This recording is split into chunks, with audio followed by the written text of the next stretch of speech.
Listening to the Morning Punchin' Show with RB and Jae, live and direct from more cities than an Instagram model's bio. Get ready for some boxing talk on the clock. Let's face it, you're not working and somebody's got to pay for the Wi-Fi.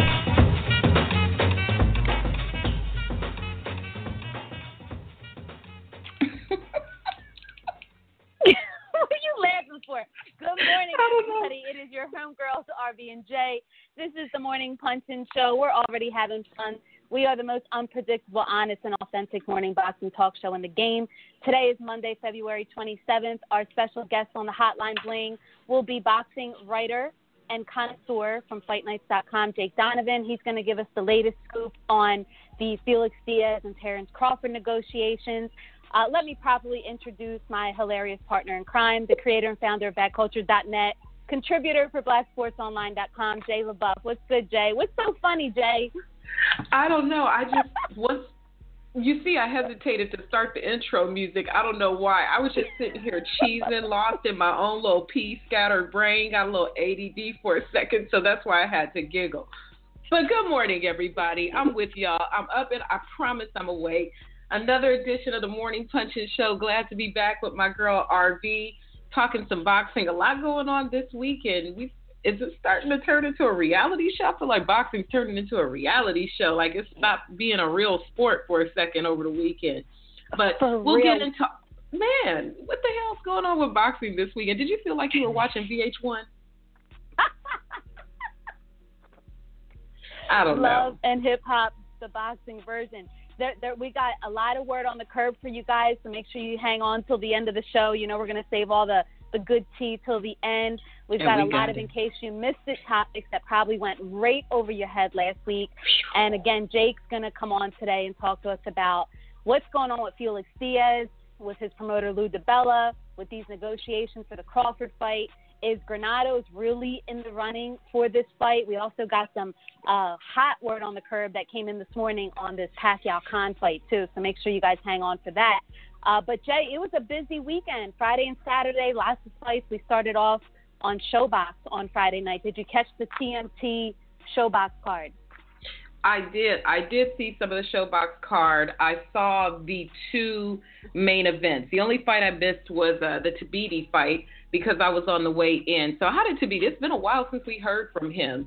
The money team, their fighters pop up every once in a while after a lengthy absence from the ring, and they never look too good as a result. How did the Tabiti and Graves fight go? Well, here's the thing. You can't knock Floyd in matchmaking. His guys always match his guys tough, and they get matched tough early. So Tabiti Graves looked a little nervous. It was a one-sided fight.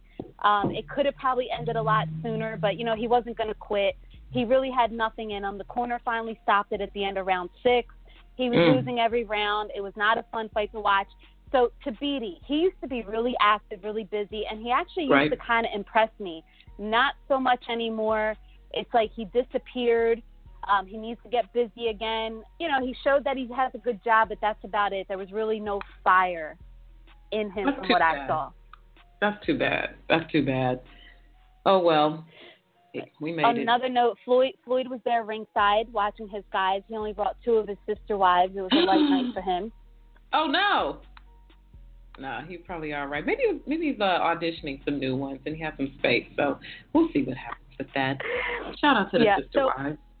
Yeah, so in the second night of the fight, Neno Saul Rodriguez returned versus Oscar Bravo. So Neno, RB and J broke this word on the curb a long time ago. He was leaving Top Rank. He wasn't happy. He felt like they weren't doing enough for him, although they did put like 20 wins under his belt.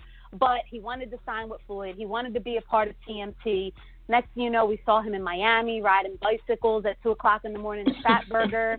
He was at the Miami Heat game sitting on the wood with Floyd. I mean, I don't know when he was training, but it showed in the ring on Friday night that he was not training. He did not look good. He was not impressive. He looked rusty as hell. Bravo is a game fighter. You cannot sleep on him. Felix Verdejo went the distance with him like 2 years ago as well. Neno looked real slow, real shaky. He was dropped hard in the 5th round. He's just been too inactive, very distracted. And do we now see why Gervonta Davis does not want to move to Vegas? Do we see now why he don't want to ride bikes in Miami at 2 o'clock in the morning? Do we now see the difference, Jay? Absolutely. And when that phone ring and, I want to go to the doghouse, but we go ride cross country to get some Taco Bell and then come back, you got to do it. Because if you're on the squad, these are part of the service and conditions that you sign when you go over there. The Twitter troll game on Neno was amazing. I think I have some pretty fantastic boxing fans, especially some SoCal ones that are very familiar with Neno and Robert Garcia and are big fans of Robert Garcia. So their troll game was on 100,000 trillion, looking at Neno get out there in the ring and not look sharp and precise for everything from he looks weird with a Buddy Team shirt on too.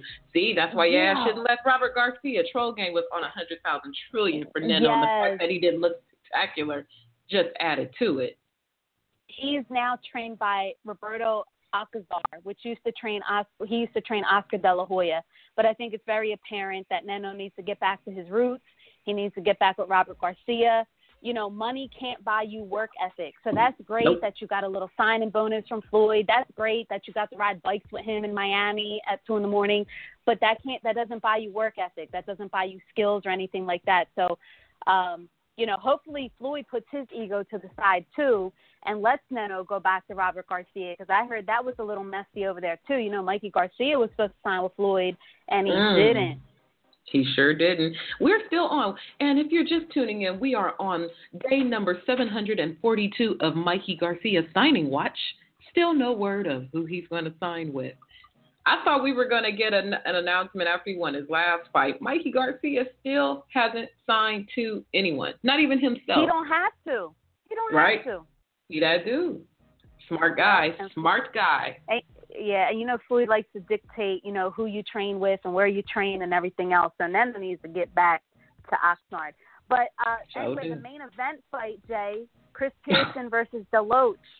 Jesus. Deloach stopped Pearson in round 2. Pearson's another one, way too inactive. Inactivity is killing these young prospects. And you know what, Justin Deloach, overall, he is a good fighter. We don't really know him. He's from Augusta, Georgia, but he's really good.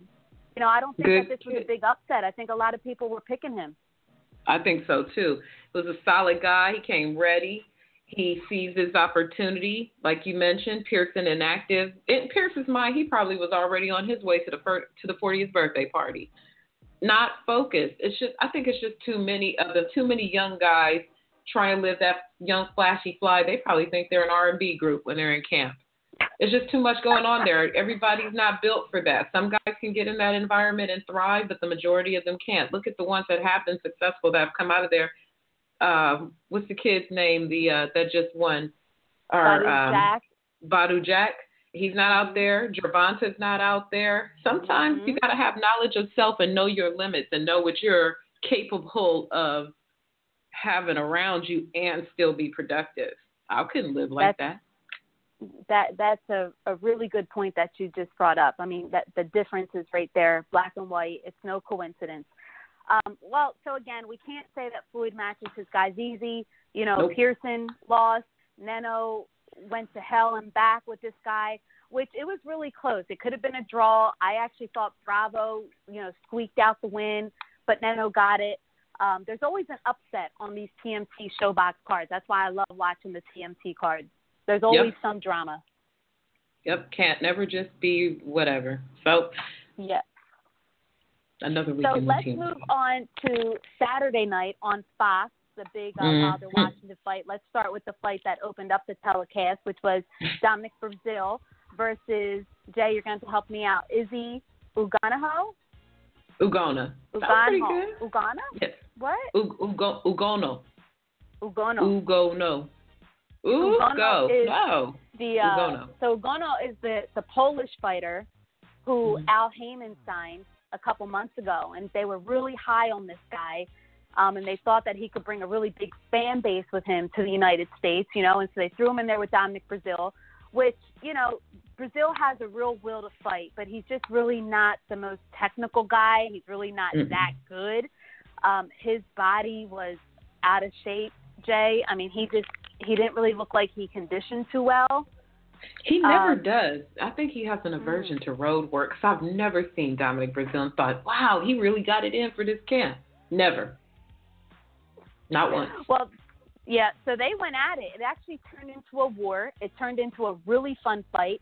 There was a double knockdown in round 3. I don't know when was the last time we saw that, but that was great. Awesome. They were duking it out. The fans were on their feet in Alabama. I mean, they were cracking. Breazeale was dropped again in the 4th round. Both guys were exhausted. They were both out of shape, which made for a really fun fight. Kind of like Arreola Harper did last year, where it was like, why is Chris Arreola fighting this Harper guy? And it ended up being one of the best fights of the year. It wasn't pretty, but it was all action. It was a lot of fun. Breazeale could take a beating. Yo, he was taking shots. Yep, and bloody and battered, and he kept on going, and he kept on going until he finally landed what he needed to land. Boy, that man went out those ropes. What is it with people going out of the ropes lately? I had just tweeted, I hope they tighten them ropes up for this fight. Next thing you know, the brother outside the ropes, just out. Dominic Breazeale, who knew he could crack like that? African fighters usually don't go down like that. Or no, I'm sorry, he's Polish. Well, he's African, but he's African. But yeah, I was surprised to see Dominic Breazeale lay him out like that. Yeah, man. He ended up knocking the guy out of the ring. Breazeale ended up knocking him out of the ring. He has proven that he is extremely tough, and he is game. You know what I mean? He lacks elite talent, but he has a lot of heart. You cannot take that from Dominic Breazeale. This is 2 times now where he has gutted out a victory when it looks like he was going to get beat. Remember when Amir Mansour was whipping on him last year and he pulled that out? Yes, that was a hell of a fight. That was a hell of a brutal fight. So after that fight, yeah, man. So right after that fight, I'm like, wow, this is great build-up for Wilder versus Dominic Breazeale. Because if the Polish guy would have won, I was almost 99% certain that he would have fought Wilder this year. And with Dominic winning, I'm like, this is a great build-up. Well, not only was it a great build-up, but Jay, after the fight, let's talk about what happened between Dominic Breazeale and Deontay Wilder camp. Yeah. Let's do it. Let me get my water. Let's go, RB. No, kick it off. I've been ready to discuss this. Well, after the fight, they go back to the hotel lobby. And apparently throughout the night, Dominic Breazeale's people were, cheering for him and kind of taunting. And Wilder's people got all mad because, oh, we from Alabama, you're in our house. It's like, bro, let them cheer for their fighter. That's their family. That's their people. What's the big deal here? Well, a brawl broke out in the hotel lobby at the Westin between Team Breazeale and Team Wilder. Dominic Breazeale was saying that Deontay and a mob of like 20 people attacked his people. They were swinging, they were slugging, they were beefing, they were fighting. Completely unprofessional. I don't know what the hell is up with Deontay Wilder these days, but Dominic Breazeale said that they were completely blindsided and they were assaulted.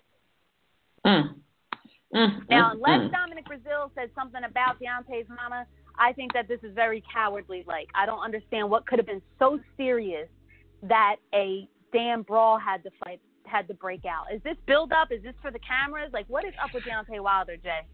I think this is a bunch of bullshit. Come on now. Now, for those of you who live in Southern California, especially my media peeps, if you've met Dominic Breazeale, nothing about Dominic Breazeale suggests that he's going to say something so disrespectful that you have to take a swing at him.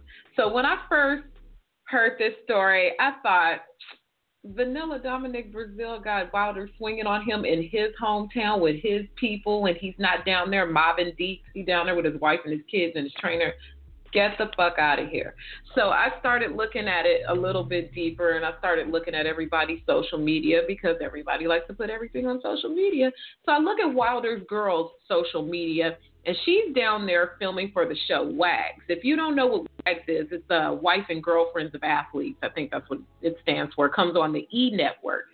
So if she's taping for WAGs, then that means she's on the season. I'm low-key feeling like they manufactured this beef so they would have something to film while they're down there. I can't confirm. This is just my thoughts, but I know drama.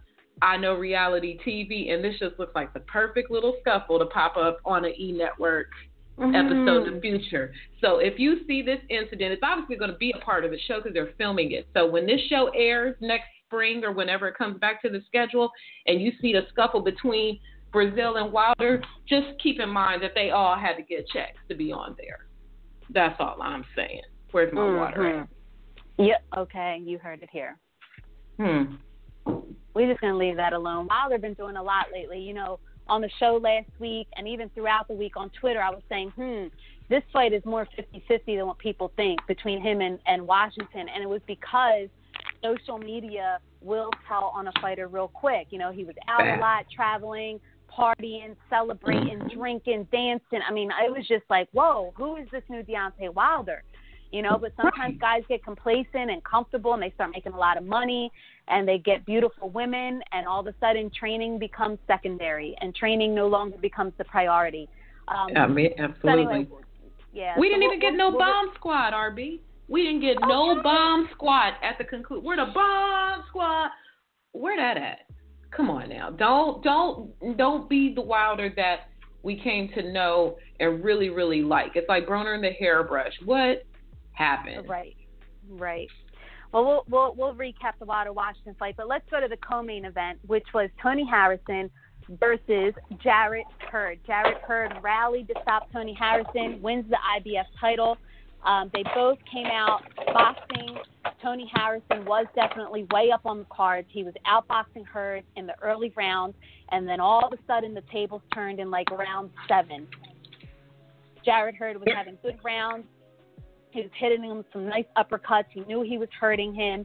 You know, a lot of people were being hard on Hurd during the early rounds, and I was actually being real easy because I thought, you know, this kid has been learning on the job, and the more he fights, the better he gets. And I just knew that the later rounds he was going and the deeper the waters he was swimming in, I just knew he was going to capitalize. I really, really did.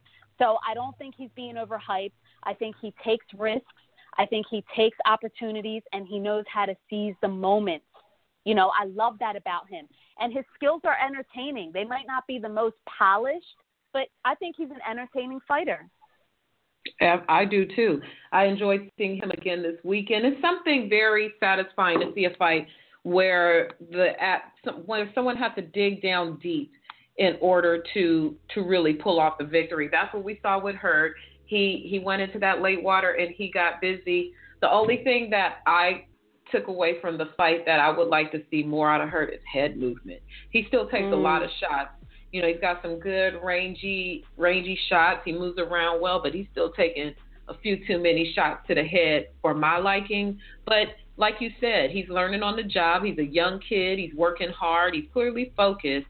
So these are exciting times for him. These are now when you start making a little money, you have a few more resources. We don't know what people's life situation is like. Maybe he can get in the gym more and focus on these intangibles. So, hey, that's great. Yeah. That's great for him. Yeah. You know, I think, Jay, that he could be very, very special in boxing if he keeps winning. You know, he fights good guys. He fights tough. Even his little promotional videos and his social media are all pleasant to watch. He's got this amazing smile. He's got this really cool look to him with the crazy hair like Odell Beckham. You know, I just think we've all embraced him. You know, I just think we all genuinely like that kid. And I think he could really be the face of the 154-pound division. Yeah, he's a good kid. Nowhere to go but up. Nowhere to go but up. So before we get Jake Donovan on, let's just talk real quick about Wilder Washington. So it wasn't an easy fight for Deontay early on. I actually had Gerald Washington up 5-0 before the knockout came in round 6. Washington was just really athletic. Wilder did nothing early on. He looked really confused. He was swinging shots all over and missing. I mean, Washington's jabs were knocking Deontay back at one point. But then came the big knockout in round 6, and Deontay Wilder rose to the occasion, found a way to win. Found a way to win in very unspectacular fashion. I just hope that I'm hoping this is because the trial was going on with Povetkin and then the fighter he was supposed to fight before he got Washington, and I hope these distractions are what were the catalyst for his performance on Saturday, or him not taking Washington seriously.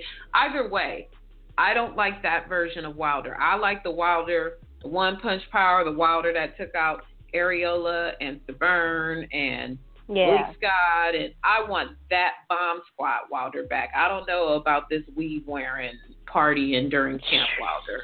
I'm not feeling that. Yeah. And I like Wilder, but I'm not feeling that. Yeah, let's go to the hotline bling, Jay, and let's bring on Jake Donovan. Hey. Good morning, ladies. How are you? Good. Morning, how you doing? Oh, I'm doing fantastic. Always a pleasure to be on the morning punch-in show with RB Jae. You see, I got your music playing in the background. A little taste of white chocolate to go along with it. Ow! Jay, let's hear it. Oh, yeah.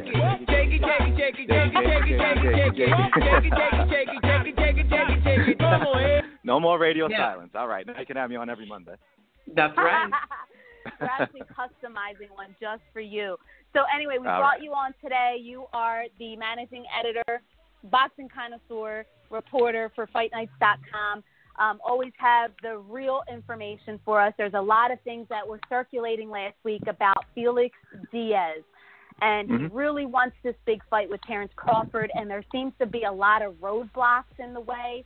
And we have other media members out there, you know, being fed certain information. Can you give us the lowdown on what's going on with Felix Diaz?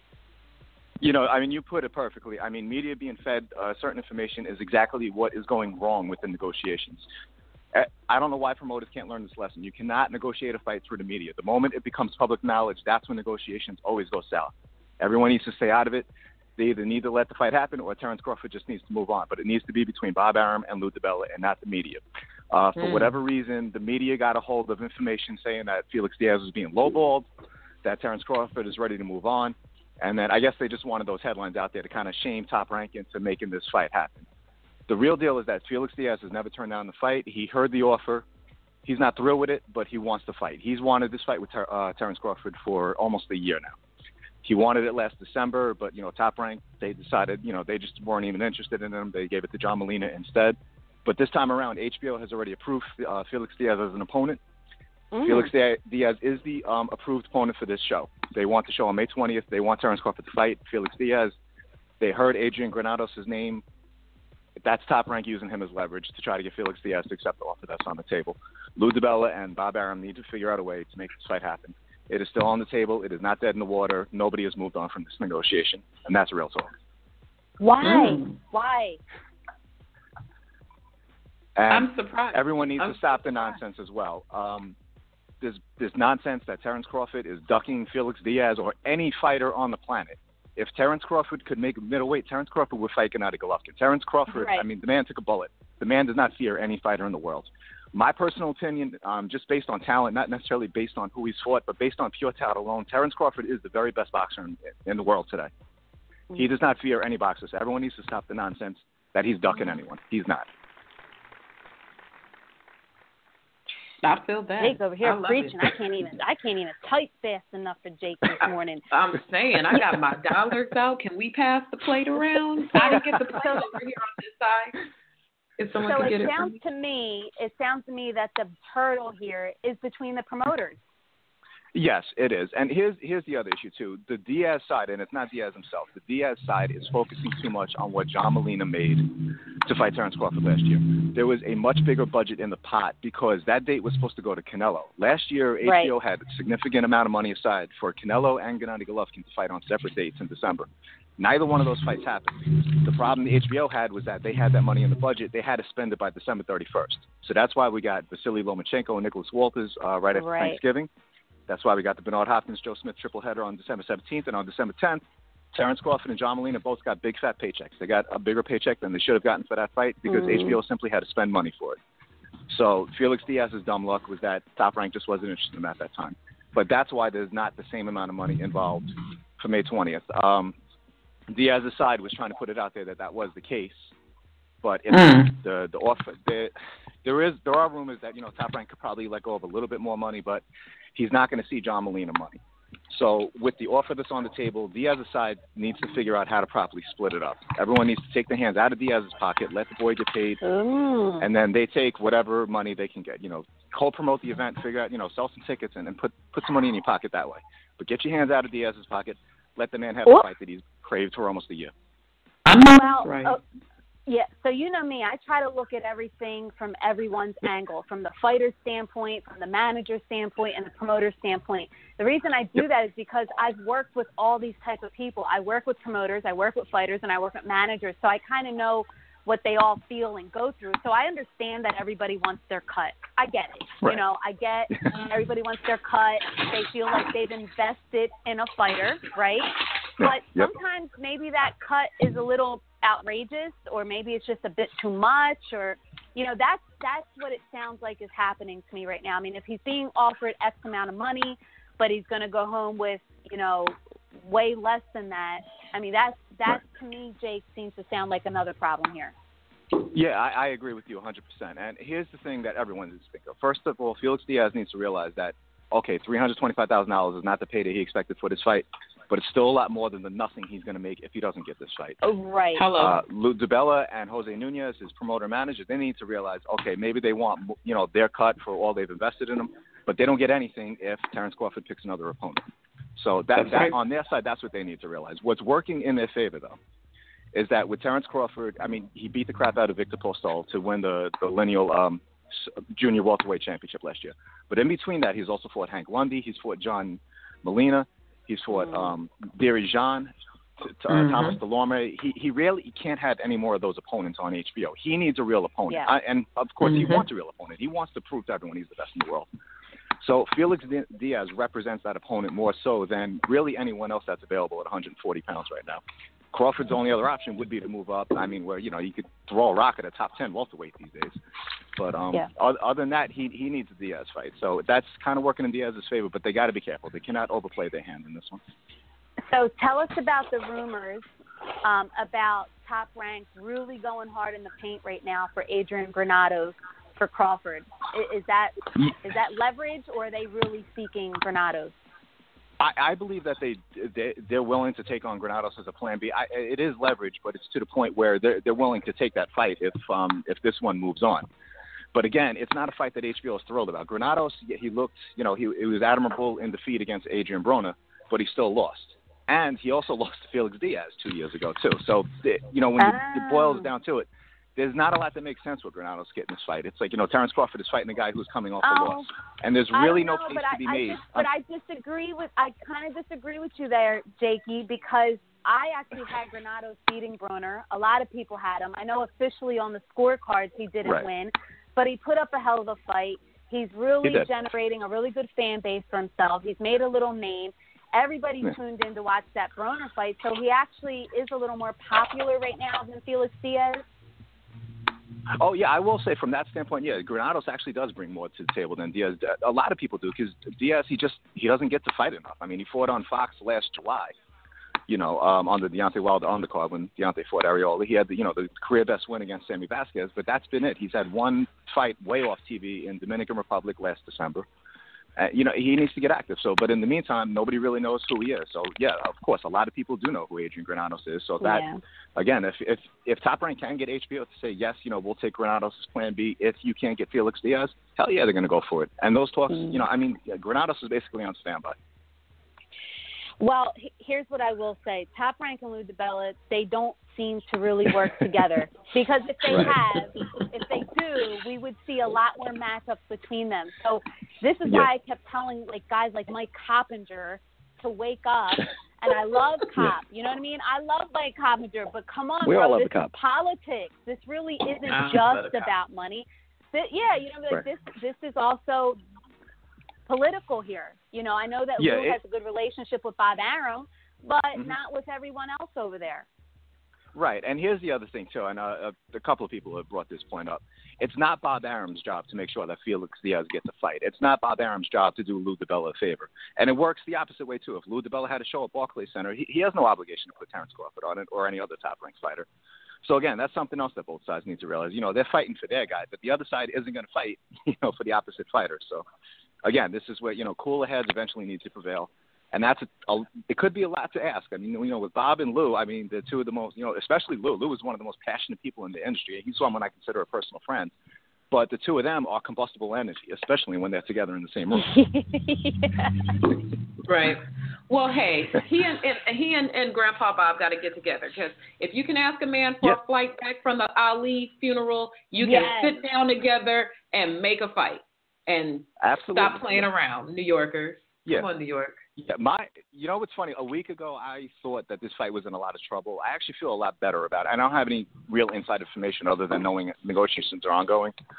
But I have a better feeling about this fight happening than I did a week ago. I will say that. Well, that's good. Well, Jakey. Yeah. what's anything else you should tell us before we wrap this up? Because you were so hyped this morning. I'm like, damn, what else should we ask you? Jake, what are the lotto numbers this week? I wish I had that. I will say I do want to touch on the Wilder Washington thing, and more so what happened in the post-fight. I don't know if you guys have covered it yet. My apologies if I missed it. But Deontay Wilder needs to be really careful. He's, if PBC is to last beyond 2017, he is essentially the face of PBC. And he needs to take ownership of that. He can't pop off in a hotel lobby, especially at the Western, with another heavyweight, just because his brother got pissed off that Dominic Breazeale was rooting for Gerald Washington. I mean, both of them are with TGB Promotions. So, yes, Dominic Breazeale and Gerald Washington get along. They're friends. Of course, that's who Breazeale is going to cheer for. Deontay's brother took offense to that, and that's supposedly what started all that nonsense from Saturday night. And they're sitting there fighting. The Western's not that big to begin with. I mean, a stiff win will blow you from the lobby onto the street. Right. So for two big heavyweights like that to just make just to go down like that, in public, it's an embarrassment to the sport. And this sport, it doesn't need any help in, embarrassing itself. Right. So exactly. Deontay, he just has to realize his public image. And this is the second time it's happened. He got into it with Spilka last year. They had some photo op prior to that fight. He's yelling "bomb squad" on the the World Trade Center, and that's the best place to start shouting bomb. What's right? Granted, I know it's his nickname, but right. But yeah, him and Spilka ended up getting into it. Fortunately that fight got broken up. Before either one of them threw punches. But to start a fight over a guy cheering for your opponent, I mean that's just pathetic. Deontay, I mean, you could ask Riddick Bowe about, the friends you keep. Riddick Bowe didn't start the fight, the riot with Andrew Galata, but he had to pay $1 million fine because of the friends he kept. So, Deontay, he just has to be smart moving forward. These boxers, I'll tell you, see? Yep. And I had one correction on the Jarrett Hurd, Tony Harrison fight. Believe it or not, Jarrett Hurd was actually leading on the scorecards at the time of the stoppage. I don't know how. But, yeah, he was up on two cards, and it was even on the third. No, hell no, not on my scorecard either. But, I mean, he closed the show. And I'm with you. I mean, Jarrett Hurd, I think, if Jamal Charlo, I don't know if he's sticking around at 154, if he's ever going to go back to 154. But if not, Jarrett Hurd very well could run the tables at that division. I mean, you could outbox him, but you're not going to outlast him. And there's a lot to like about him. I really, really, really like this kid. All right, Jakey. Well, listen, thank you for calling in the Morning Punching Show this morning and giving us Jake's effing take.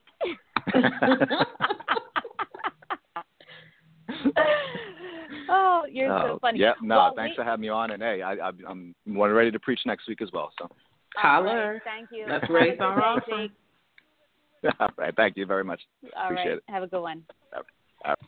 Jakey is not playing around this morning. Why don't we take a quick commercial break, and we will be right back with more Morning Punching Show. If you want the best, BoxStats beats the rest. BoxStats is the best boxing app for all you boxing enthusiasts and professional boxers. Perform a quick search and get all the info you want and need. BoxStats, available on the Apple App Store. Download it for free today. BoxStats, know your opponent. We just can't stop giggling, Jay. We're having too much fun on the Morning Punching Show. Okay? I love it. It's so good to be back. Jake is dope. The listeners, the callers, the switchboard is lit. Twitter is going crazy. I know that I kind of got a little bit ADD this morning, and I didn't announce the hot question of the day. So while we still got just under half an hour to go. So if you are listening and you want to respond to the hot question of the day, please do. I actually have a couple for you. One we had planned and one occurred to me while we've been talking here. Hot question of the day, number 1. De La Hoya expects Canelo versus Chavez to break 1 million pay-per-view buys. What do you think? Is Canelo Chavez Jr. going to break 1 million pay-per-view buys. Please tweet RB or Jae or both and use the hashtag TMPS, and we'll read your response on the air. And another question I was thinking, so now you've got this little kind of triangle now going on with Wilder and Breazeale, and then they've named that Bermane Stiverne, we'll get into that, is his mandatory challenger. Who's going to get him first? Is someone going to step aside? Who gets him first, Breazeale or Stiverne? Does Stiverne want that work again? So those are the hot questions of the day. We'll get into the topic a little deeper, but if you want to respond, make sure you tweet us and use TMPS so we can read your response. Back to you. All right. Talking about Canelo Chavez, RB and Jae, we will be out there in full effect. Radio Row. It's going to be insanity out there. I mean, I'm expecting that to sell out the T-Mobile Arena. The T-Mobile holds what, Jay, like 20,000 people, 18,000 people, something like that? Something crazy. So we will be having another tweet up after the fight upstairs in the lounge. We got some other things brewing, so be on the lookout for us out in Vegas that weekend. And I do think it does over 1 million buys. Absolutely, I think it does. Heck yeah. Yeah. Yeah. So we have some, in case you missed it moments last week, some things that might have gone over your head that flew under the radar.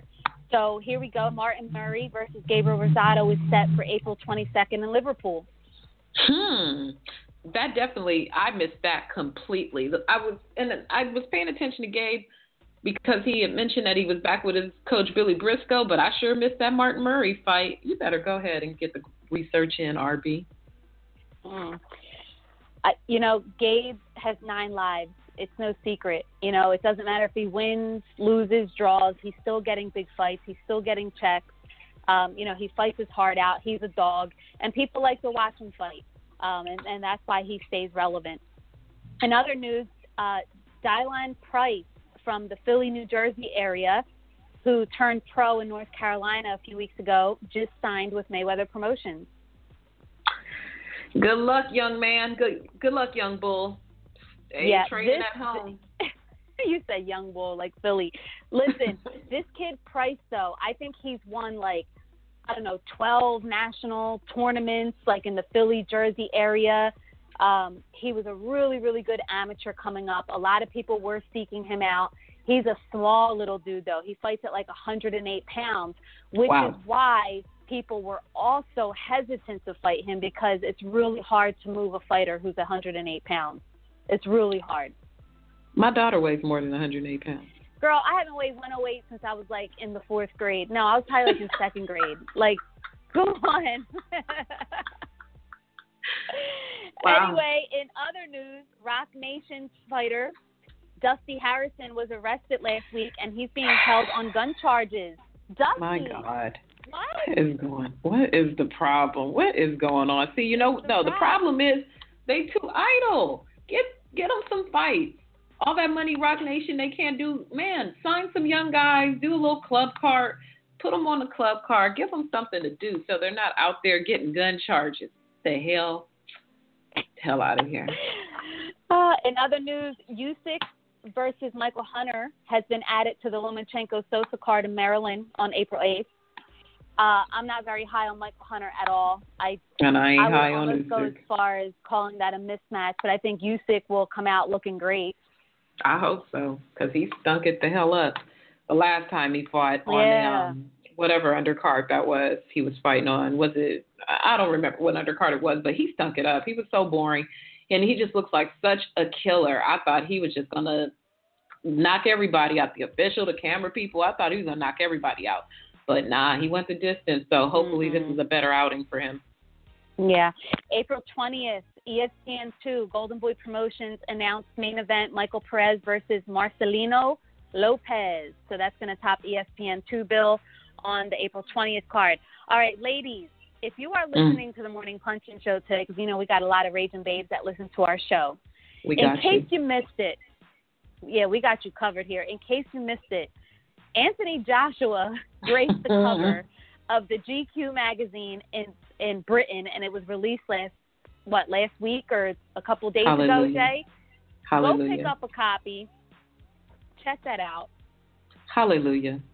God is good. That's the first thing. I saw that GQ cover with Anthony Joshua on it, and the first thing I said was, God is good. Look at That I don't care. I don't care if you think it's unprofessional or what. That is a fine ass man. God damn. I'm gonna get that GQ magazine. I might have to buy a couple covers, a couple of them, and maybe we'll do. No, I'm buying that, John. Y'all on your own. I'm buying it. Listen, all the guys in boxing, whether they're fans in the industry, they always talk about the ring girls and how cute and pretty and this and that and that. Right. Look, we're allowed to say, somebody is handsome. That don't make us groupie. I'm just saying, the ladies that are listening to the show tomorrow, today, please go pick up a cover and a issue of the GQ magazine. God is good. God is good. So that's our In Case You Missed It segment. I think we're ready to move on to some word on the curb, Jay. Let's do it. Oh, actually, wait a minute. We have some people tagging you on your hot question regarding Canelo Chavez, if you want to read a few of those. And I have a couple here, too. Okay, cool. Let's get these TM hot question of the day. I had two of them for you. Let's see. OG Poppy Janssen says Canelo shouldn't sell out because of the lack of talent in this fight. It's so one-sided, but it's Canelo, so who knows? Okay. Carla Jenkins says, I think Stavern will get Wilder first because he's a former champ. You're right, Carla. So that's what we got so far on the TMPS hashtag. Yeah. Please send us your responses. And my bad for being ADD at the top of the show and not giving it earlier. Yeah, I have a couple here of the fellas that forgot to hashtag. But let's see. Mike Talk Sports said close to 1 million, but no. And then we've got another guy, when was the last time a non-Mayweather or Pacquiao pay-per-view did 1 million? He thinks it'll do around 600,000 to 700,000 buys. Let's see. Teron Big says 1 million. Hell nah. Him and Cotto did 900K, and Cotto is a bigger draw than Junior. I don't think so these days. I don't think so either. You are underestimating the power of him in Mexico and the power of being Chavez Jr. Yo, that cartel is strong. Yeah, I learned that this weekend. It's funny. If you go over to Bad Culture TV, I got a chance to chat with Junior, and I was all hyped because he answered me in English. But before I talked to him, I talked to Jesse Vargas because I'm not Mexican, so I can't presume to speak for Mexicans or Mexican Americans, but I really wanted to know, who do you ride with in a fight like this? And the general feeling is Mexican Americans ride with Canelo and Mexicans ride with Chavez Jr. And those Mexico is riding with Chavez Jr. and they're going to buy the fight just on the name alone. So don't underestimate wherever I travel to across the country, wherever I go, whether it's a restaurant or anywhere, I like to ask people like, oh, do you watch boxing? And when I was in Atlanta several months ago, and even in North Carolina, whenever I see some Spanish people and I know they're Mexican, it's the first thing I ask them. Oh, ¿te gusta boxeo? And they're like, yeah, I love boxing. I'm like, Canelo or Chavez? It's the very second question that I ask them. And the hardcore Mexicans that are from Mexico, they all say Chavez. They all say Chavez. So it just goes to show you, even though we think he's a little bit of a joke and lazy and everything else, we think he's spoiled, the hardcores out there do like him. Not that they don't like Canelo, but they look at Chavez as like, one of theirs, like, his dad, the cartel, he's like the authentic Mexican, if you should say. So, yeah, when I asked Chavez Jr., I asked him the same question. He's like, the way I understood him, it was kind of like, they don't really know Canelo. They know who he is, but he's marketed to Mexican American fans. Whereas, like you said, they family, they Mexican for real, like out there and about. So yeah. Well, I'm looking forward to Vegas, Jay. Word on the curb, and then we're gonna wrap this up and finish early on a Monday, and you guys can get back to work. Word on the curb. Gervonta Davis should be making his ring return in May. Tank is not on punishment. Tank is ready to fight again. Tank is in good graces again with Floyd, although he did say that he's still not going to move to Vegas and train out there. that he still, and if he does go to Vegas, he'll take his team with him, like his trainers and all. He's not going to switch trainers and do all that mess, but he still does want to train in Baltimore. And he says winning that belt was not only for him, but it was for his trainers, and it was for the city of Baltimore that made him. That is where he wants to stay. So look out for Gervonta, projected to return in May. So some more word on the curb here is, and I got this from Dan Raphael, actually low key, so I am going to give him a little credit, but I didn't see too many people talking about this, so I'm going to put it in the word on the curb segment here, is that Adonis Stevenson may be fighting Shawnee Monahan on April 29th in Long Island.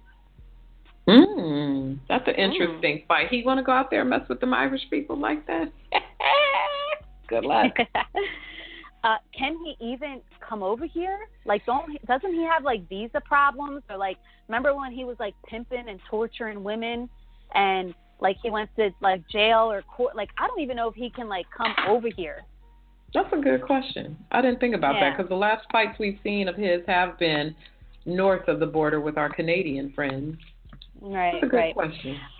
So last tad bit of word on the curb. So a couple days ago, both Manny Pacquiao and Amir Khan tweeted that terms have been met between them, and they have agreed to fight in a showdown on April 22nd. No location has been determined. You got to give it to Khan. He's got an ace of a team, girl. He stays relevant even after getting knocked out, sent to heaven, and all that. He will come back and make a fat check.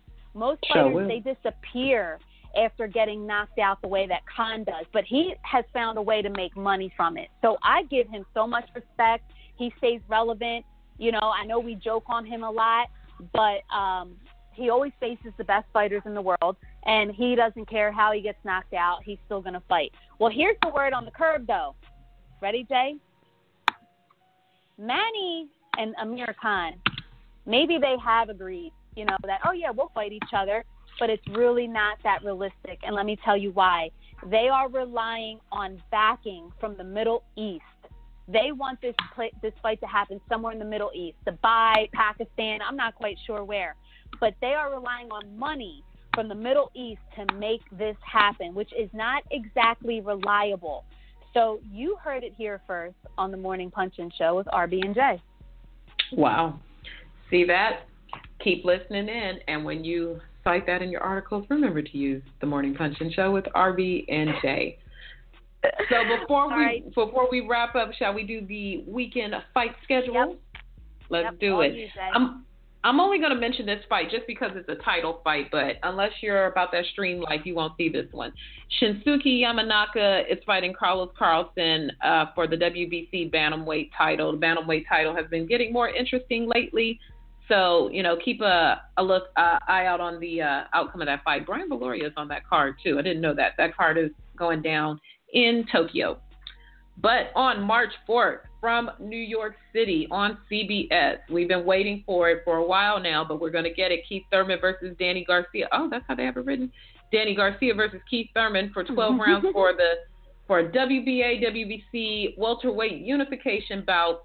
From New York City. I know I'll be watching a fight. No place I'd rather be other than at the fight myself. So I'll be checking that out. Erickson Lubin also on that card against Jorge Cota, and Fonfara versus Chad Dawson. Heather Hardy's on the card too. So make sure you check that one out on CBS. And I'm going to mention this one too just because of who's in it. Tony Bellew and David Haye are going to be fighting the same night over in England. Paulie Malignaggi is also on this card, fighting against Sam Eggington, and O'Hara Davies is fighting Derry Matthews. And there's a female fight on that card. Lee Selby's on the card, too. So if you want to seek these fights, they'll probably be on Box Nation or something like that. So Bellew versus Hay this weekend, but the big fight that all eyes are on this weekend is Danny Garcia versus Keith Thurman. And that's what I got. That's all I got. Yeah, I did see something out there yesterday that there's still a lot of tickets left. And don't take that the wrong way. I'm not saying the event isn't doing well. The Barclays is a very big venue. And I can't really say that this fight has gotten the attention that it deserves for which reason that is. But there are a bunch of ringside seats left. So if you still want to make it to the fight, I'm going to try to get out there. I will be in Philly this week. I'm going to try to take Bam with me and my brother with me. I really want to go there. I want to go to Barclays. It should be a really good environment. And, again, there are tickets that are still available. Real quick, Jay, before we wrap up, I'm picking Danny Garcia by KO. Who are you picking? I'm picking I'm going to go with Thurman. I'm going to go with Thurman in 12. All right. And guess what? We like both guys. There's no favoritism here. It has nothing to do with any biases. I just know that Danny has, I think, fought better guys. We haven't really seen him down and hurt, but I love Keith Thurman too. I mean, we love him over here. That is our buddy over here, and I think he's great for boxing. He's a great character. Win, lose, or draw, I don't think it hurts either one of them. Whoever loses, whoever wins, I think they could still go on and do big things in our sport. A loss does not, break a fighter, regardless of what some of these guys think. So anyway, we're going to wrap up here. Thank you for listening today. Jay, thank you for always being amazing. Jake Donovan, you are the man. We are so looking forward to working with you this year and bringing Jake's Take every Monday morning to you guys. Every Monday, 8 to 9, it's the Morning Punch and Show. Have a great day. It's a wrap.